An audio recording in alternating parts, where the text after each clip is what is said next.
Hey guys, Jason Winter from MMOBomb.com here, and my triple play game for the month of May is Heroes and Generals from Reto-Moto. On the surface, Heroes and Generals is your typical World War II shooter. It's got everything you'd expect. You can play as soldiers from 3 different nations. You can be an American, a German, a Russian, and it's got all the gear you'd expect. You have guns, tanks, planes, grenades, jeeps, motorcycles, bazookas, and lots of bicycles.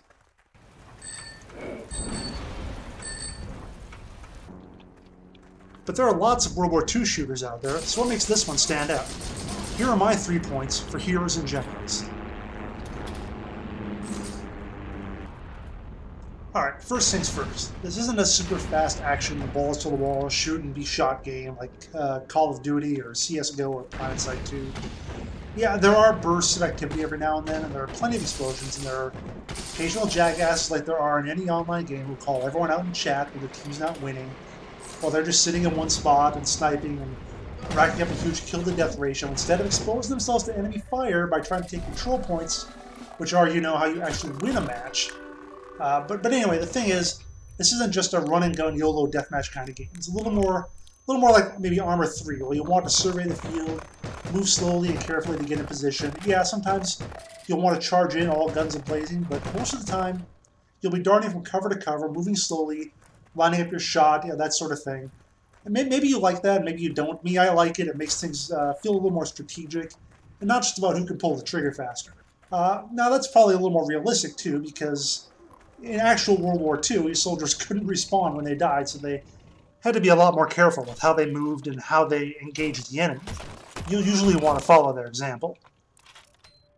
So like I said earlier, there are a lot of different ways for you to get around and kill people on the battlefield.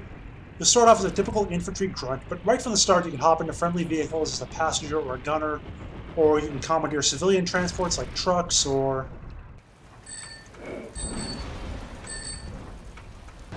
eventually you'll gain access to different career paths. You can become a tank driver or a pilot. Later on you can specialize as a paratrooper or a recon, aka sniper. And there are a lot of different ways to outfit your character, customize your weapons, buy vehicles, and so on and so forth. All of these roles are tossed together in battle, meaning you never know exactly what you'll be up against.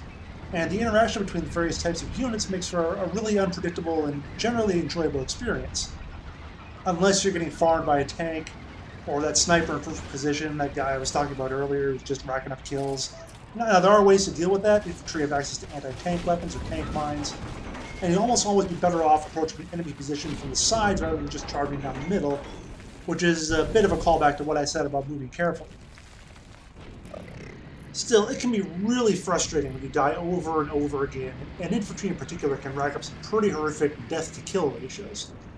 Now, it's good advice for just about any PvP game, but really try not to get too bent out of shape when you're getting farmed. Just try to find a different way to approach your objective, or try different spawn points so you can come at it a different way, and just be extra careful about using cover. If you do get tired of being shot in the head over and over again on the front lines, there is another way to enjoy the game. The Heroes part of Heroes and Generals refers to the typical FPS game, but the Generals part is a totally different game from what you're used to in military shooters. In fact, it's not even a shooter at all. The Generals game plays more like a tactical board game than like an FPS. You'll buy assault teams and maneuver them around the map of Europe to claim territory. When teams from different nations meet, the battles are either resolved by the system automatically, or players can fight them out in the FPS part of the game by choosing to participate in a war battle. The catch is that to play the Generals game, you have to get a character to rank 12 or pay to unlock a General. So it'll either cost you money or take you a pretty long time to get there. Which, you know, Army life is a grind, man. That's it for this month's triple play look at Heroes and Generals.